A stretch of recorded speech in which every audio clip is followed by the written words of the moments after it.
Elle s'était endormie dans l'anonymat le plus total, une Oméga rejetée survivant de reste et de silence.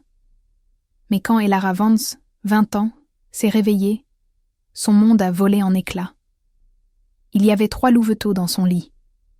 Ils n'étaient pas à elle. Ils ne venaient pas de sa meute. Et ils portaient des colliers d'obsidienne pure. Ara ne savait pas encore qu'elle tenait le cœur du roi Alpha entre ses mains. Elle ignorait que chaque Alpha, Bêta et mondaine cruelle du pays était à leur recherche. Elle ne savait qu'une chose. Si l'on trouvait ces petits dans sa chambre, elle ne serait pas seulement exilée, elle serait exécutée. Mais ce qu'elle fit ensuite changea le cours de l'histoire.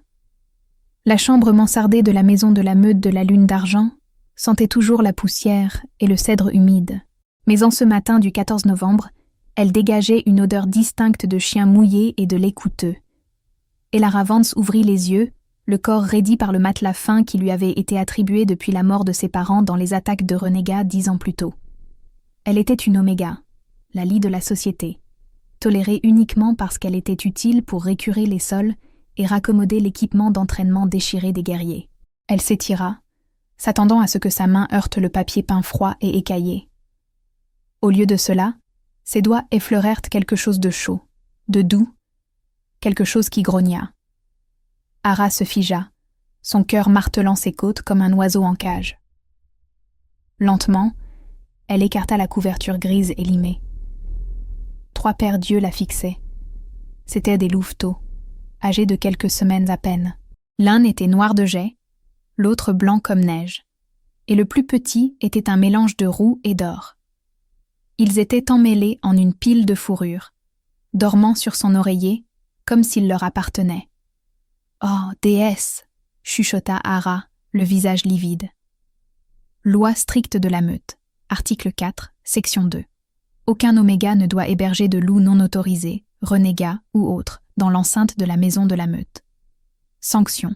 Exécution publique immédiate. Elle recula précipitamment, tombant du lit dans un bruit sourd. Le vacarme réveilla le petit noir. Il bâilla, révélant de minuscules dents acérées, et laissa échapper un petit jappement aigu. « Chut !» siffla Ara en se précipitant sur ses genoux. Elle se jeta en avant et referma délicatement sa main sur le museau du petit. « Silence, tu vas me faire tuer. » Le louveteau lui lécha la paume, sa queue battant un rythme régulier contre le matelas. D'où venait-il ? La fenêtre était un petit hublot circulaire à 15 mètres du sol. Aucun louveteau ne pouvait grimper si haut. La porte était verrouillée de l'intérieur, une habitude qu'elle avait prise pour garder les guerriers bêta ivres à distance. Ara saisit le petit noir et l'examina. Autour de son cou se trouvait un collier. Ce n'était pas le cuir bon marché que la meute utilisait pour l'entraînement. Il était lourd, froid au toucher et miroité sous la faible lueur matinale. Il était fait d'obsidienne massive, incrustée d'une rune d'argent pulsante. Elle reconnut cette rune. Tout le monde la connaissait. C'était le blason royal de la lignée des Thornes. Elara faillit lâcher le petit. Ce n'était pas de simples égarés. Ils appartenaient à la maison royale. Le roi Dominique Thorne, l'alpha le plus redouté, impitoyable et de sang-froid de l'histoire des territoires de l'Ouest. « Pourquoi êtes-vous ici ?» chuchota-t-elle, la voix tremblante. « Est-ce que quelqu'un vous a volé ? Vous vous êtes égaré ?» Le louveteau blanc se retourna et éternua. Un coup violent frappé à sa porte la fit sursauter si haut qu'elle faillit heurter le plafond incliné. « Elara, sors de là, espèce de feignasse !» C'était Madame Gable, la gouvernante en chef, une femme dont le cœur était aussi aigre que les citrons qu'elle utilisait pour nettoyer les comptoirs. « La délégation royale arrive dans 3 heures. Si l'argenterie n'est pas polie, je te ferai fouetter sur la place publique. » Une panique froide et vive envahit les veines d'Ara. Si Madame Gable entrait, si elle voyait le blason royal... « J'arrive !» cria Ara, la voix brisée. « Je m'habille, je suis malade. »« Je m'en moque que tu sois mourante. Bouge-toi !» Les pas de Madame Gable s'éloignèrent lourdement dans le couloir. Ara regarda les 3 petits. Ils la fixaient avec des yeux affamés et impatients. Le roux laissa échapper un gémissement pitoyable. « D'accord, » souffla Elara, l'esprit en ébullition. « D'accord, je ne peux pas vous dénoncer. Si je dis que je vous ai trouvé dans mon lit, ils croiront que je vous ai volé. Ils penseront que je demande une rançon. Personne ne croit une Oméga. » Elle regarda autour de sa minuscule chambre exiguë. Il n'y avait qu'un seul endroit. Elle ouvrit le tiroir du bas de sa commode déglinguée, en vida ses pulls d'hiver et tapissa le fond avec sa chemise en flanelle la plus douce. « Allez, » ordonna-t-elle doucement. À sa grande surprise, les petits obéirent. Ils grimpèrent dans le tiroir, se mettant aussitôt en boule dans le tissu. Ara referma le tiroir, le laissant juste entr'ouvert pour l'air. « Restez là, » pria-t-elle. « S'il vous plaît, restez là. » Elle enfila son uniforme gris de servante, s'éclaboussa le visage d'eau froide et sortit dans le couloir. Elle devait survivre à cette journée, trouver de la nourriture pour 3 héritiers royaux et trouver un moyen de les rendre sans perdre la tête. Et elle devait le faire alors que le roi Alpha lui-même était dans le bâtiment. Le hall de la maison de la meute de la lune d'argent était une symphonie chaotique d'anxiété et de parfums. Toutes les femelles de la meute âgées de 18 à 25 ans étaient alignées, pavanant comme des ponts.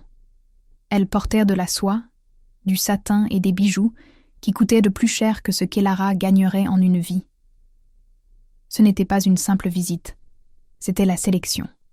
La rumeur disait que le roi Dominique cherchait enfin une Luna. Mais il n'organisait pas de bal ni de tournoi. Il faisait une tournée des meutes, visitant les 12 grandes meutes pour évaluer personnellement la qualité des lignées.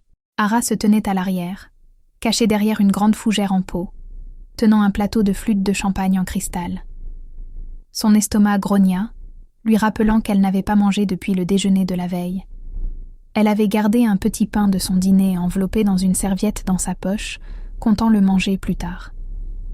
Elle réalisait maintenant que ce pain n'était plus pour elle. Il était pour les 3 petits monstres dans son tiroir de commode. « Tiens-toi droite, Oméga !» siffla Tiffany Rowe. Tiffany était la femelle alpha de la meute de la lune d'argent, ou du moins elle le serait une fois que son père, l'Alpha Cade, se retirerait. Elle était belle comme un diamant, tranchante, froide et capable de vous briser. Elle portait une robe rouge qui semblait peinte sur elle, ses cheveux blonds tombant en vagues parfaites. « Oui, mademoiselle Tiffany, » murmura Elara en baissant la tête. « Et ne regarde pas le roi !» ricana Tiffany en vérifiant son reflet dans une vitre. « Il n'a pas besoin de voir les déchets que nous gardons ici. » Soudain, les lourdes portes en chêne s'ouvrirent avec fracas. Le silence qui s'abattit sur la pièce fut absolu. 12 gardes royaux entrèrent d'abord, vêtus d'équipements tactiques noirs, des fusils automatiques en bandoulière. Ils se déployèrent, scrutant la pièce à la recherche de menaces. Puis, il entra. Le roi Dominique Thorne était imposant. Il mesurait bien plus d'1,95 m. Ses épaules étaient assez larges pour occulter le soleil. Il portait un costume gris anthracite ajusté qui tendait sur ses muscles. Pas de cravate. Le bouton du haut de sa chemise défait, révélant une peau bronzée. Ses cheveux étaient noirs comme l'aile d'un corbeau. Elara risqua un regard derrière sa fougère et sentit son souffle se couper. Ses yeux étaient d'un bleu électrique saisissant. C'étaient les yeux d'un prédateur qui n'avait jamais connu la peur. À ses côtés marchait son bêta, un homme nommé Silas, qui tenait une tablette et semblait perpétuellement épuisé. Alpha Cade. La voix de Dominique était un grondement profond qui fit vibrer le plancher. « Vous avez une charmante demeure. » « Votre Majesté. » L'Alpha Cade s'inclina profondément, transpirant abondamment. « Nous sommes honorés. Voici les louves éligibles de la meute de la lune d'argent. » Dominique ne regarda même pas la rangée de femmes. Il passa devant elle comme s'il s'agissait de meubles. Le sourire de Tiffany vacilla alors qu'il passait sans un regard. « Je ne suis pas ici pour un concours de beauté, Cade, » dit Dominique d'un ton d'ennui. « Je suis ici pour inspecter vos opérations, vos finances et votre sécurité. » Il s'arrêta. Il se tenait à 3 mètres d'Ara. Il pencha la tête, ses narines frémissant légèrement. Il inspira profondément.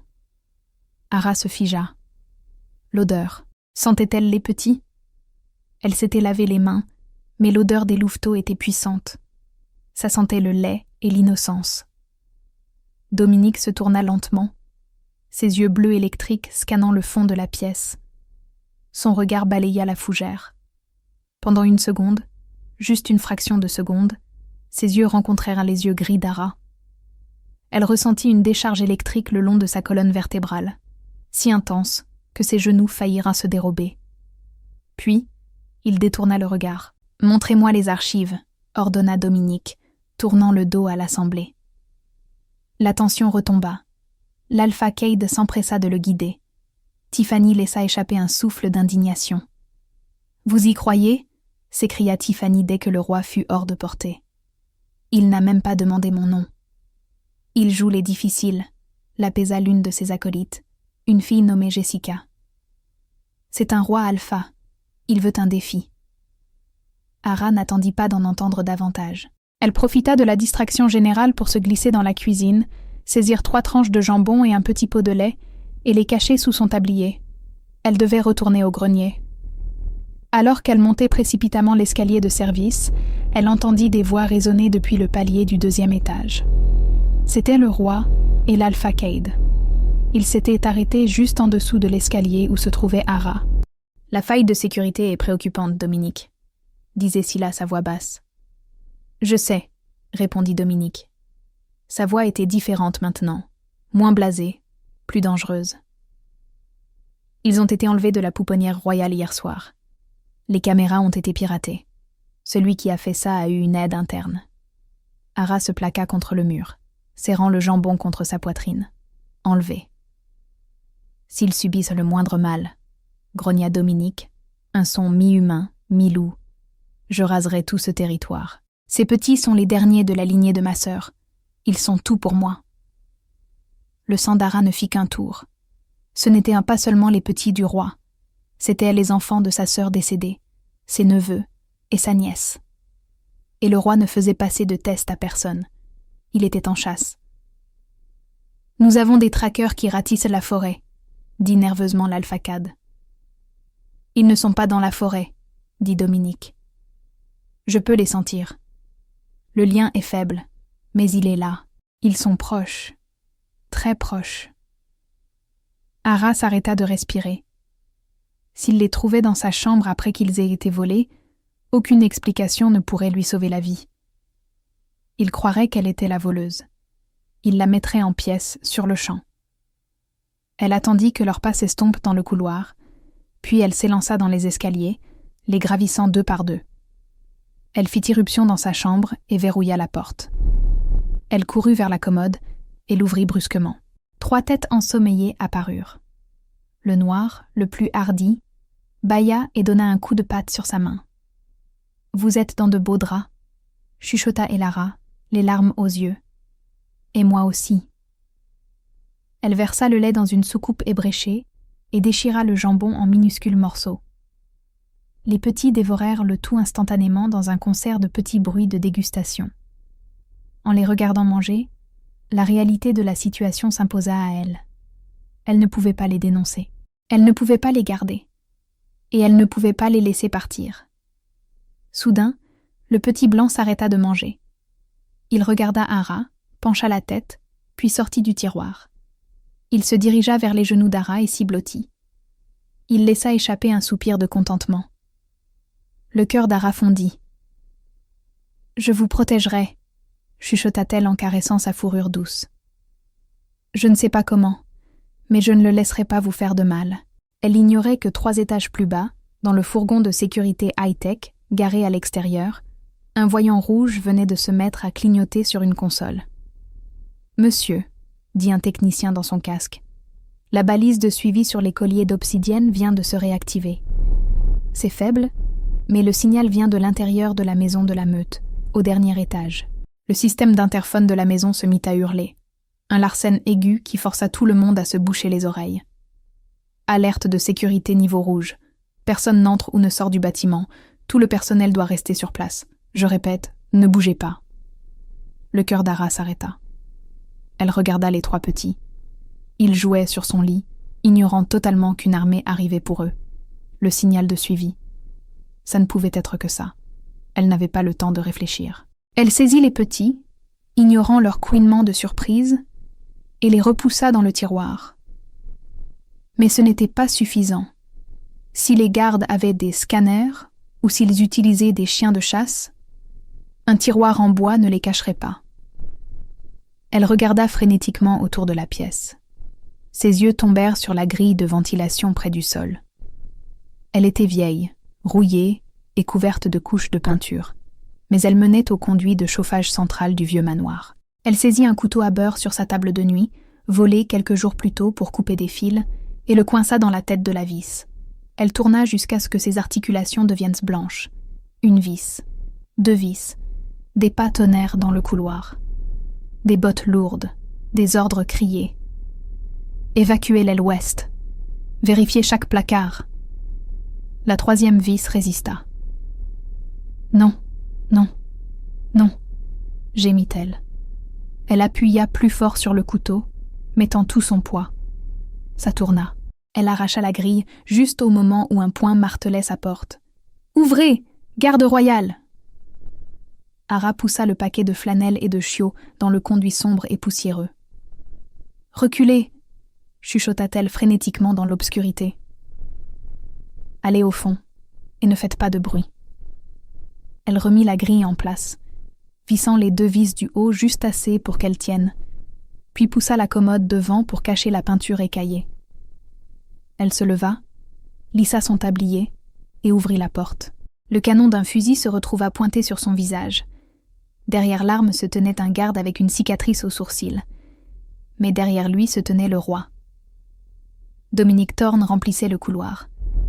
L'air autour de lui crépitait d'une énergie alpha si puissante qu'elle faisait trembler les jambes. Il ne regarda pas le garde. Il la regarda droit dans les yeux.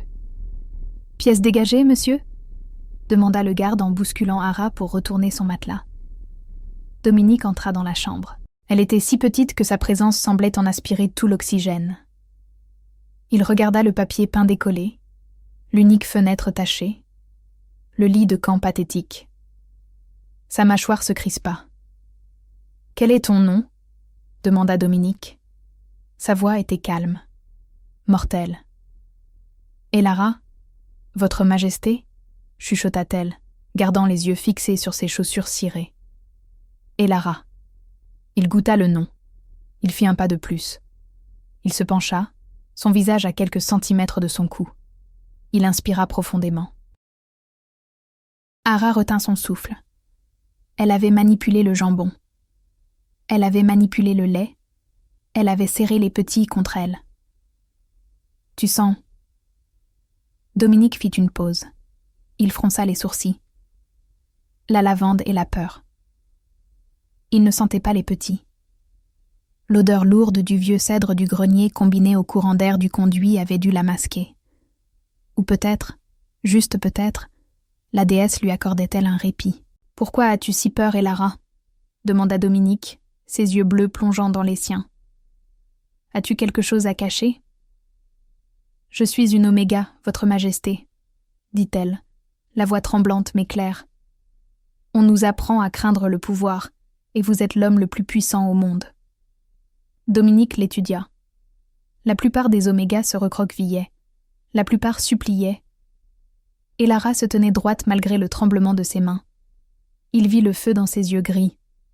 Cela l'intrigua. « Vérifiez la commode », ordonna Dominique au garde. Le cœur d'Ara s'emballa. Le conduit était derrière la commode. S'il la déplaçait, le garde ouvrit brusquement les tiroirs. Vide. Il retira complètement le tiroir du bas. Ara ferma les yeux, attendant le bruit de la grille qui s'entrechoque. « Rien ici, Alpha », dit le garde en refermant le tiroir d'un coup de pied. Il n'avait pas déplacé le meuble lui-même. Dominique hocha la tête.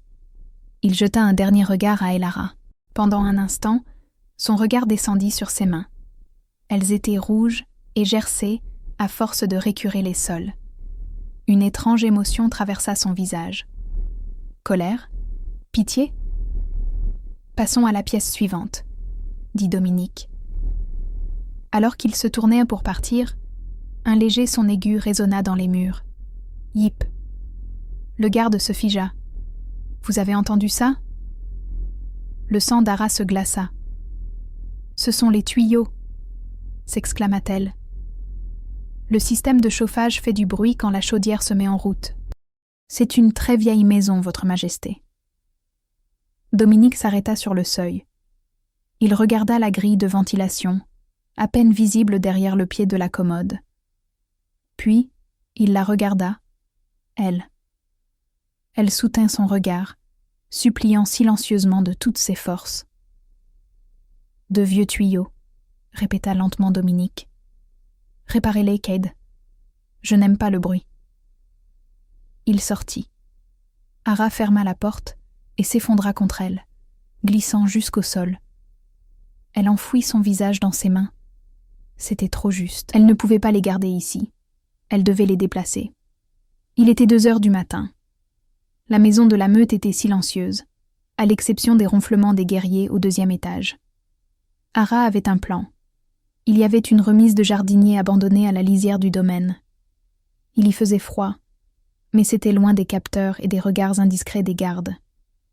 Elle avait les 3 petits cachets dans un grand panier à linge, recouvert d'une pile de serviettes sales.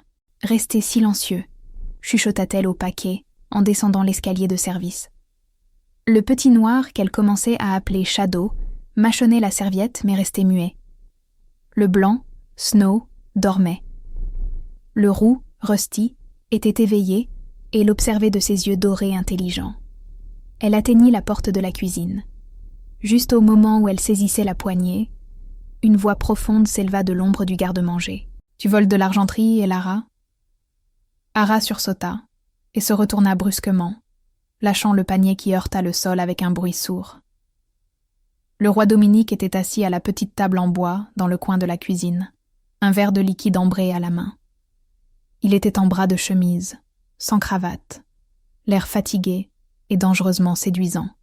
« Votre Majesté », souffla Elara. Elle se plaça rapidement devant le panier, le protégeant de son corps. « J'emmenais juste le linge à la blanchisserie de nuit. » « À 2 heures du matin ?» Dominique haussa un sourcil. Il se leva et marcha vers elle. La lumière de la lune filtrant par la fenêtre illuminait les angles vifs de son visage. « Je n'arrivais pas à dormir, » mentit-elle. « Moi non plus, » murmura Dominique. Il s'arrêta juste devant elle. J'entends des voix, des cris, comme si quelque chose m'appelait. Il baissa les yeux vers le panier. Le rythme cardiaque d'Ara grimpa à un niveau dangereux. S'il regardait dans ce panier, c'était fini. « C'est peut-être le vent », dit Elara, le souffle court. Dominique releva les yeux vers son visage. Il s'approcha davantage, envahissant son espace personnel. Il tendit la main et écarta une mèche de cheveux derrière son oreille. Ses doigts étaient rugueux, chauds, et envoyèrent une onde de choc thermique à travers sa peau. « Tu ne ressembles pas à une Oméga, Elara, » dit-il doucement. « Tu as les yeux d'une Luna, défiante, fière. Je ne suis personne, Votre Majesté. »« Arrête de m'appeler comme ça, » grogna-t-il doucement. « Mon nom est Dominique. » L'air entre eux devint lourd, chargé d'une attraction magnétique qu'elle ne comprenait pas. Elle avait envie de s'appuyer contre lui. Elle avait envie de tout lui dire. Soudain, le panier bougea. Shadow, le petit noir, s'était réveillé. Les serviettes s'agitèrent. Les yeux de Dominique se fixèrent sur le panier. « Qu'est-ce qu'il y a là-dedans » ? « Des serviettes, Queen Ara. Des serviettes sales. »« Ça a bougé, » dit Dominique. Il tendit la main vers le bord du panier. « Attendez. » Ara saisit son poignet. C'était un acte de trahison.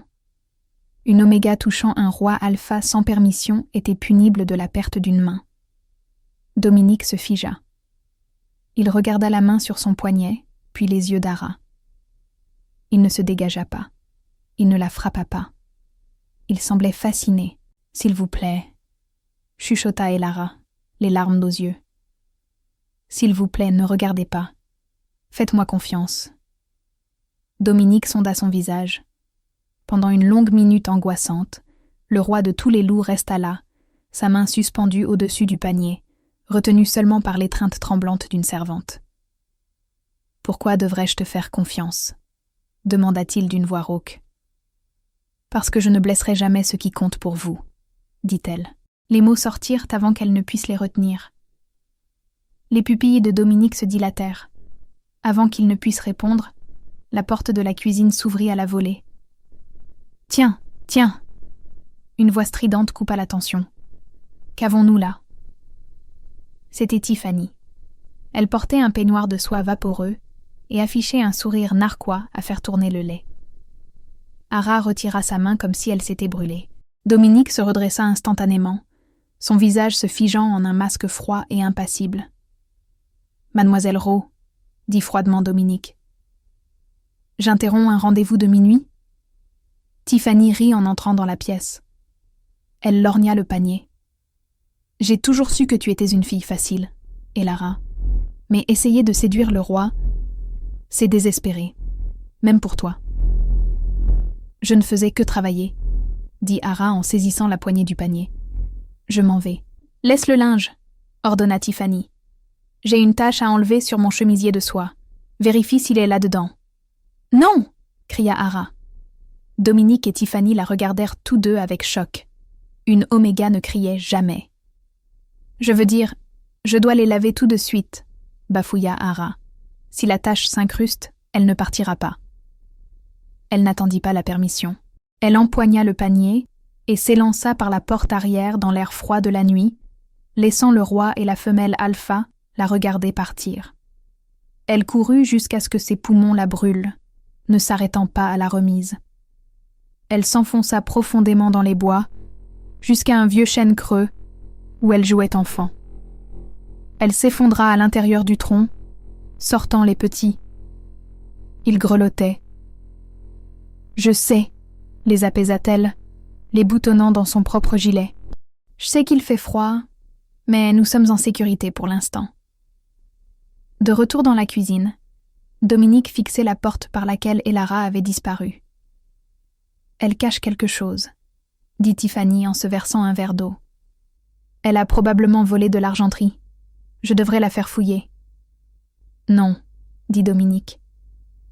Il fixait son propre poignet, là où la main d'Ara s'était posée. La peau y picotait encore. « Laisse-la tranquille. »« Pourquoi ?» s'offusqua Tiffany. « Parce que... » Dominique se tourna pour partir, ses yeux brillant d'une faible lueur prédatrice. « Je pense qu'elle est la seule chose intéressante dans cette maudite maison. » Le matin arriva trop tôt. Ara n'avait pas dormi. Elle avait passé la nuit recroquevillée dans l'arbre creux, gardant les petits au chaud avec la chaleur de son corps. Elle savait qu'elle ne pouvait pas les laisser dans les bois. Ils avaient besoin de lait. Ils avaient besoin de chaleur. Et les traqueurs seraient de sortie en force aujourd'hui. Elle décida de risquer le tout pour le tout. Elle les ramènerait discrètement dans la maison pendant le chaos des épreuves de la Luna, une série de tests que Dominique organisait dans la cour principale. Elle enveloppa les petits dans son gilet, les plaça dans le panier et les recouvrit de bois de chauffage. Cette fois, elle atteignit le bord de la cour. C'était bondé. Une estrade avait été installée. Dominique était assis sur un trône de velours, l'air ennuyé, alors que Tiffany et 3 autres femmes tentèrent de résoudre une énigme logique complexe. Ara longeait la foule pour atteindre l'entrée des cuisines. « Hé, toi !» Un garde lui saisit le bras. Elara sursauta, manquant de lâcher son bois. « On a besoin de plus de bois pour le foyer. Apporte ça ici. »« Je ne peux pas, » bafouilla Elara. « C'est du bois mouillé. Je dois le faire sécher. » Il a l'air très bien. « Allez, bouge !» Le garde la poussa vers le centre de la cour, juste devant l'estrade. Ara se figea. Elle se tenait au milieu de l'épreuve. Des centaines d'yeux se tournèrent vers elle, y compris ceux de Dominique. Il se redressa, son regard se fixant sur elle. « Qu'est-ce que c'est que ça ?» lança Tiffany en s'avançant. « Sortez ce déchet d'ici !»« Elle a du bois pour le feu, mademoiselle, » dit le garde. « Eh bien, jette-le dans le foyer, et va-t'en !» cria Tiffany, Ara serra le panier plus fort. « Non. »« Pardon ?» Le visage de Tiffany vira au rouge.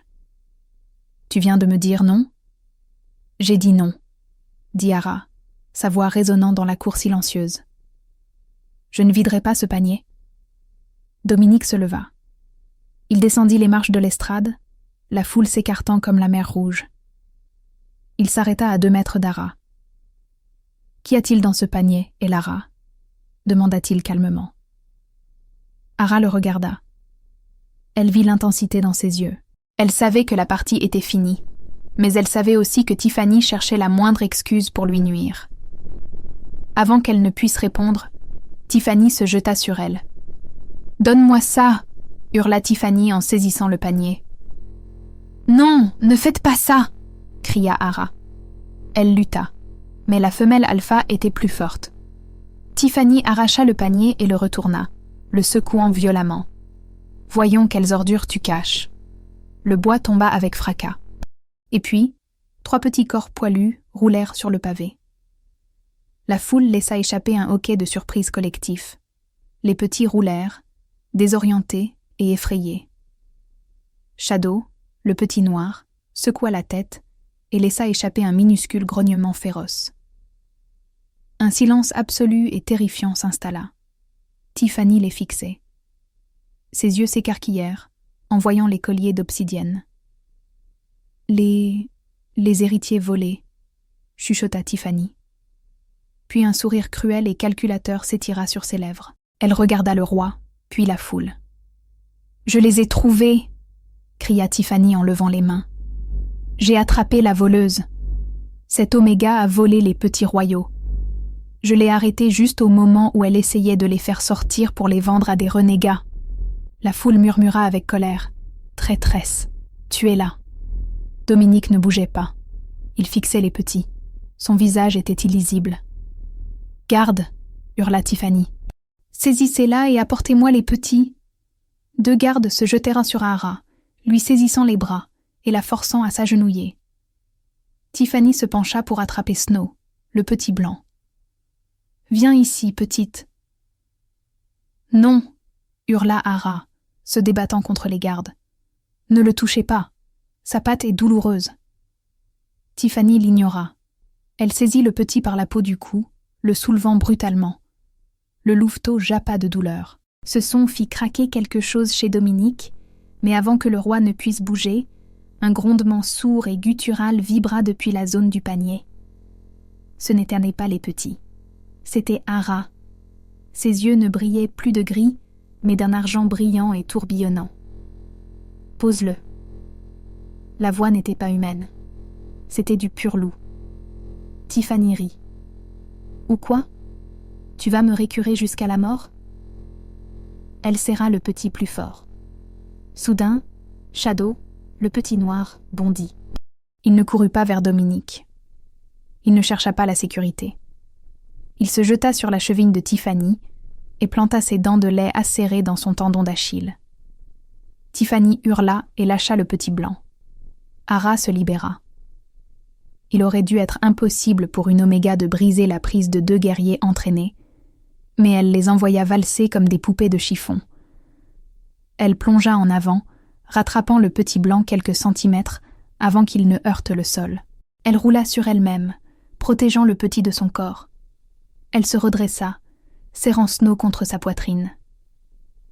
Les 2 autres petits se précipitèrent immédiatement vers elle. Shadow se tenait devant elle, aboyant férocement contre Tiffany. Le roux enfouit sa tête dans le cou d'Ara. Ara leva les yeux, haletante, les cheveux en bataille, féroce. Elle ne ressemblait plus à une servante. Elle ressemblait à une louve protégeant sa portée. Elle regarda Dominique. « Ce ne sont pas des jouets !» siffla-t-elle au roi, les larmes coulant sur son visage poussiéreux. « Ce ne sont pas des accessoires politiques, ce sont des bébés.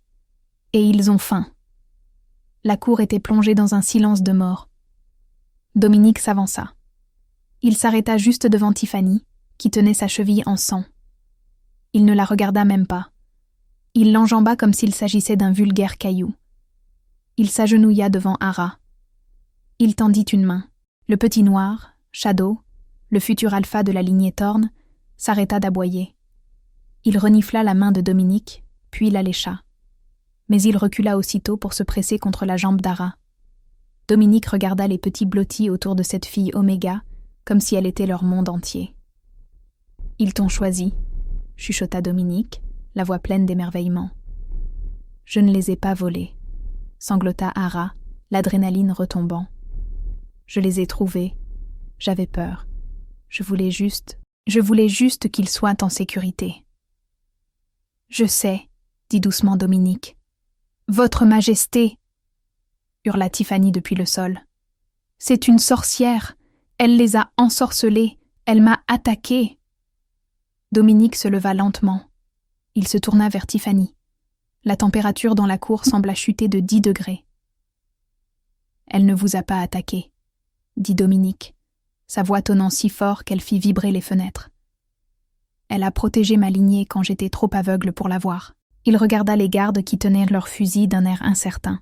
« Relâchez-la, » ordonna Dominique, « et arrêtez-la. » Il pointa du doigt Tiffany. « Quoi ?» hurla Tiffany. « Pour quel motif ?»« Cruauté envers un héritier royal, » dit froidement Dominique, « et tentative d'agression sur ma compagne. » La foule laissa échapper un hoquet. Ara releva la tête. « Compagne ?» Dominique se tourna de nouveau vers Ara. Il tendit sa main, paume ouverte. « Viens !»« Et Lara ?» dit-il, ses yeux s'adoucissant en un regard de possession absolue. « Allons donner à manger à nos enfants. » La suite royale de la maison de la meute de la Lune d'Argent était un endroit qu'Ara n'avait vu qu'en récurant le marbre à genoux. Maintenant, elle était assise sur une méridienne de velours, enveloppée dans une couverture qui sentait le santal et la pluie, les odeurs de Dominique. Les 3 petits dormaient en tas à ses pieds. Ils avaient refusé les berceaux apportés par le personnel. Ils ne voulaient que le sol près d'elle. Dominique se tenait près de la fenêtre, regardant les nuages d'orage s'accumuler. Il avait renvoyé les gardes. Ils étaient seuls. « Vous m'avez appelé votre compagne », dit doucement Elara. « Était-ce sérieux ? Ou était-ce juste pour me sauver de Tiffany ?» Dominique se tourna. Le regard dans ses yeux était si intense qu'il lui coupa le souffle. Il s'approcha et s'assit sur le bord de la méridienne, prenant soin de ne pas réveiller les petits. « Un roi ne ment pas sur sa compagne, Elara, » dit-il, la voix chargée d'émotion. « Je l'ai senti au moment où je suis entré dans la salle. L'attraction. Je pensais que c'était les petits qui m'appelaient, mais c'était toi. Mon loup a reconnu le tien avant même que je connaisse ton nom. Mais je suis une Oméga, » murmura Ara en regardant ses mains marquées.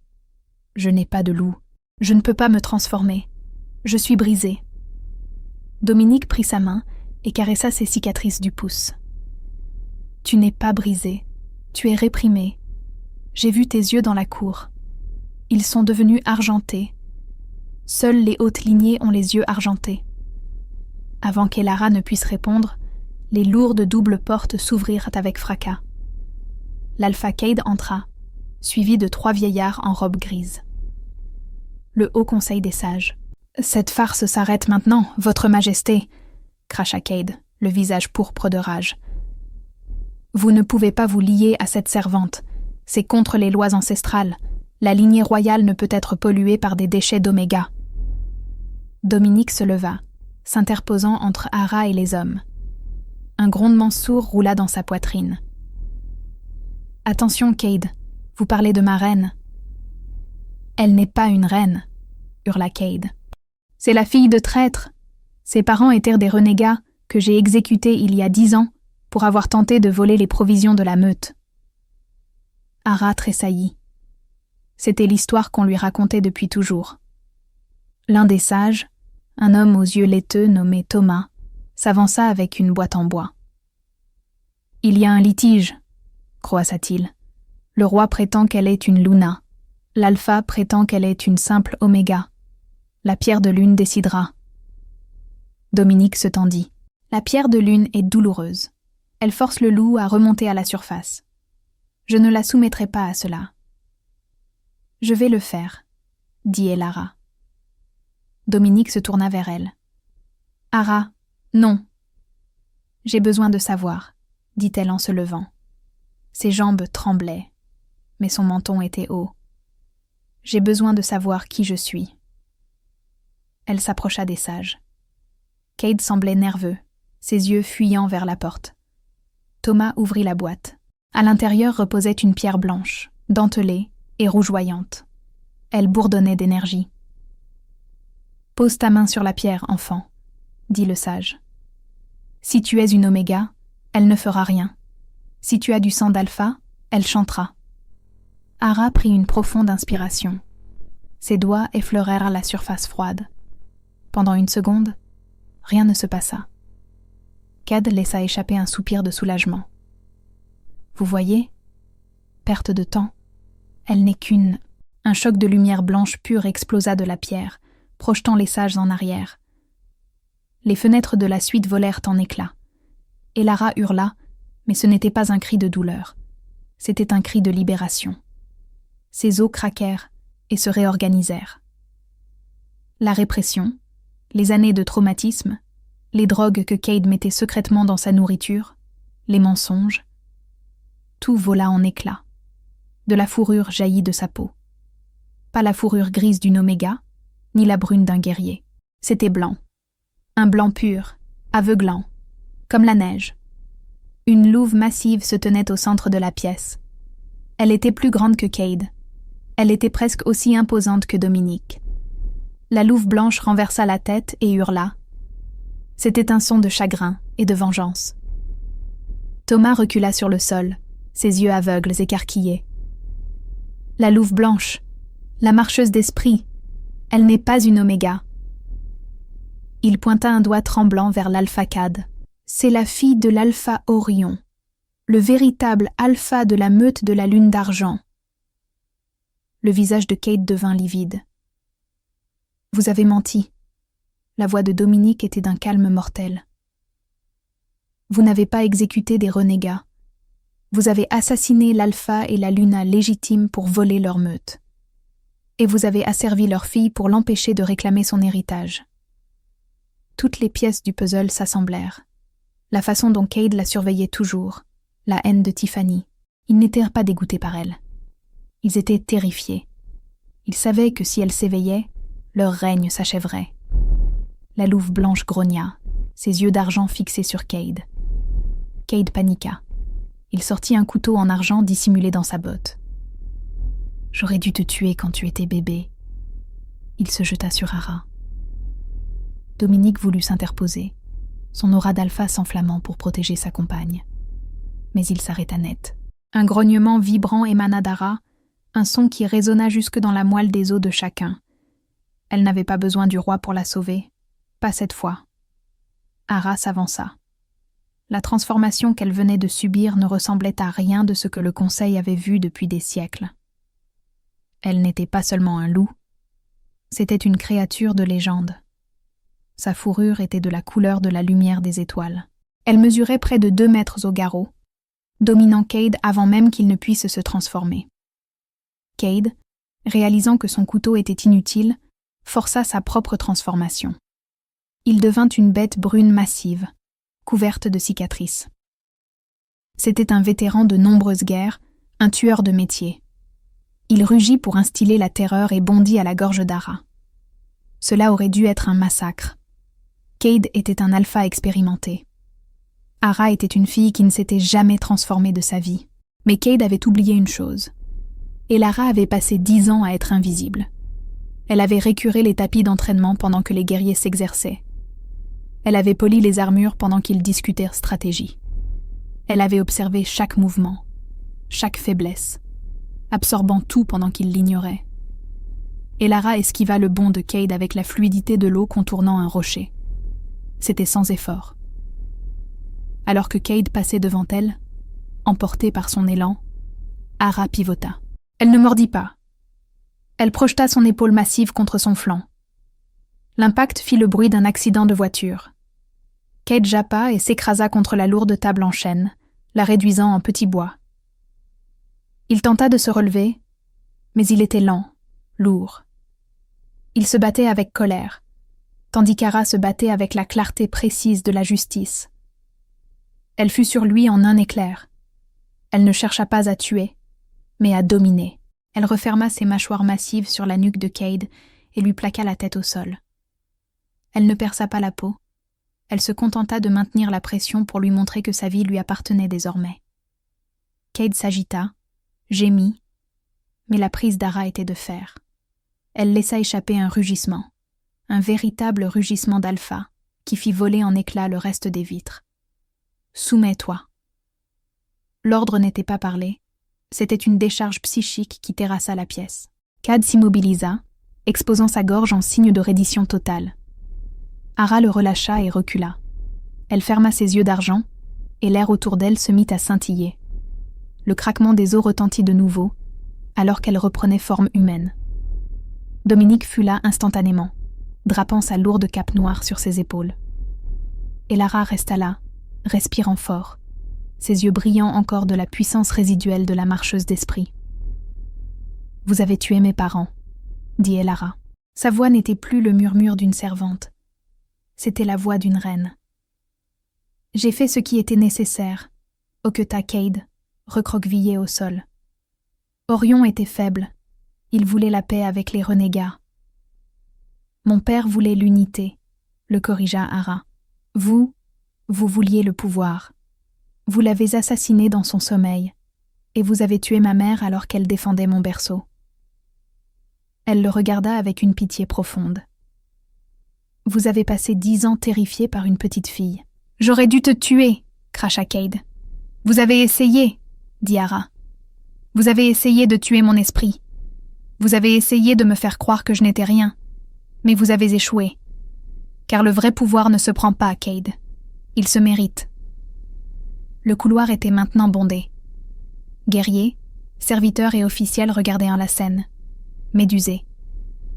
Ils voyaient leur alpha terrifiant ramper au sol, et devant lui, drapée dans la cape du roi, la fille qui lavait leur vaisselle. Thomas, le voyant aveugle, s'avança. La prophétie est accomplie. La marcheuse d'esprit est de retour. Le sang de l'alpha Orion coule dans ses veines.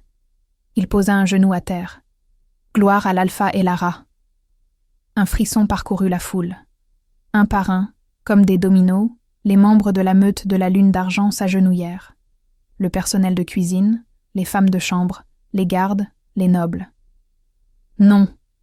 Un cri déchira le moment solennel. Tiffany se fraya un chemin à travers la foule agenouillée. Elle était débraillée, son maquillage coulait. « Levez-vous » cria-t-elle au chef des guerriers. « C'est une servante, c'est un déchet. Mon père est l'alpha. » Elle courut vers Ara, les doigts croisés comme des griffes. « Je vais t'arracher les yeux, espèce de vermine. »« Silence, » dit simplement Ara. Elle ne cria pas. Elle prononça le mot avec tout le poids de son autorité d'alpha. L'effet fut instantané. La bouche de Tiffany se ferma, ses cordes vocales paralysées, et ses jambes se dérobèrent sous la pression du commandement. Elle s'agrippa à sa gorge, incapable de sortir un son. Ara s'approcha d'elle. Elle regarda la fille qui l'avait tourmentée pendant des années. « Je ne te ferai pas de mal, Tiffany, parce que contrairement à toi, je n'aime pas la souffrance des autres. » Tiffany la fusilla du regard, des larmes de rage impuissantes coulant sur ses joues. « Mais, » continua Elara d'une voix plus dure, « tu n'es plus la bienvenue ici. Ton père et toi serez escortés aux frontières nord. Vous serez exilés. Vous vivrez comme des renégats, sans protection, sans argent et sans titre. »« Ara, pitié, » gémit Cade. « L'hiver arrive. Nous allons mourir. »« Alors vous ferez mieux d'apprendre à survivre, » dit froidement Ara. « Moi j'ai appris. J'ai survécu grâce à des restes et à de la bonté. Voyons si vous pouvez en faire autant. Emmenez-les. » Alors que les gardes traînaient Tiffany hurlante et Cade en pleurs, l'atmosphère changea. La chape de peur qui étouffait la meute depuis 10 ans se leva. Ara se tourna vers Dominique. Le roi s'approcha d'elle. « Tu as géré cela admirablement, » murmura-t-il. « J'ai eu un bon maître, » sourit-elle avec fatigue. Dominique rit doucement. « Tu n'avais pas besoin de m'observer, Elara. Tu es né pour ça. » Il se tourna vers les 3 petits, Shadow, Snow et Rusty, qui observaient la scène de leurs yeux intelligents. Et quant à ces 3 fauteurs de troubles, il semble qu'ils aient trouvé leur mère. Ara regarda les petits. Shadow jappa joyeusement et sauta de la méridienne pour courir contre la jambe d'Ara. Elle rit, un son clair et libre qui fit écho dans la pièce où elle avait autrefois été prisonnière. 6 mois plus tard, la neige avait fondu pour laisser place à un printemps vibrant. Les jardins de la maison de la meute étaient méconnaissables. Les haies sombres et épineuses avaient disparu, remplacées par des fleurs sauvages, des légumes et des herbes. Et Lara était assise sur un banc en pierre, le visage tourné vers le soleil. « Maman !» Le cri vint de la lisière des bois. Un jeune garçon d'environ 5 ans, aux cheveux noirs ébouriffés et aux yeux bleus électriques, arriva en courant. C'était Shadow. Les petits n'étaient pas que des loups. C'étaient des changeurs, des enfants royaux qui étaient restés bloqués sous leur forme de loup à cause du traumatisme de leur enlèvement. L'amour et la sécurité apportés par Ara leur avaient enfin permis de reprendre forme humaine. « Doucement, Shadow !» lança Ara en ouvrant les bras. L'enfant se jeta contre elle en riant. « Oncle Dom a essayé de m'apprendre à pister, mais je me suis échappée. »« Tu ne t'es pas échappée, tu as triché !» lança une voix profonde. Dominique émergea des arbres, portant 2 autres enfants, une petite fille blonde, Snow, et un garçon aux boucles rousses, Rusty. Il ressemblait moins à un roi alpha terrifiant qu'à une aire de jeu épuisée. Il s'assit à côté d'Ara, en soupirant de manière théâtrale. « Tes enfants sont des monstres, » dit-il, bien que ses yeux pétillent d'amusement. « Techniquement, ce sont tes neveux, » le taquina Ara, en posant sa tête sur son épaule. « Ils te préfèrent, » grommela Dominique. Il prit sa main, caressant l'anneau d'obsidienne à son doigt. « Et le conseil aussi. Ils demandent que tu diriges l'Alliance l'année prochaine. Ils disent que tu es la seule capable de faire tenir les Alphas du Sud tranquilles. »« Je les écoute, tout simplement, » dit Elara. « C'est incroyable ce que les gens sont prêts à faire quand ils se sentent entendus. » Dominique la regarda. La servante qui avait caché des petits dans un tiroir. L'Oméga qui avait tenu tête à un roi. La marcheuse d'esprit qui avait repris ses droits. « Tu as changé le monde, Elara, » chuchota-t-il. « Non, » sourit-elle en regardant les enfants chasser un papillon. « J'ai juste choisi le bon tiroir pour cacher un secret. » Elle regarda les terres de sa meute. Au loin, elle voyait la fumée monter des cheminées du village, où les familles étaient en sécurité, nourries et libres. Elle s'était réveillée avec un cauchemar dans son lit, et elle l'avait transformé en rêve. Et c'est ainsi que s'achève l'incroyable histoire d'Elara Vance. D'une Oméga rejetée récurrent les sols à la reine marcheuse d'esprit qui a apporté la justice au monde des loups-garous. C'est une histoire qui nous rappelle que nos circonstances actuelles ne définissent pas notre avenir. La force d'Ara n'était pas ses griffes ou ses crocs, mais sa compassion. Elle a tout risqué pour sauver 3 vies innocentes, et ce faisant, elle s'est sauvée elle-même. Si cette histoire vous a touché, n'hésitez pas à mettre un pouce bleu à cette vidéo, cela soutient énormément la chaîne. Abonnez-vous et activez la cloche de notification pour ne pas manquer notre prochaine histoire. J'ai une romance de vampire qui arrive et que vous ne voudrez pas rater. Et dites-moi en commentaire, pensez-vous que Tiffany et Cade ont eu ce qu'ils méritaient? Ou aurait-on dû être plus sévère? Je lis tous vos commentaires. Merci d'avoir regardé et à la prochaine.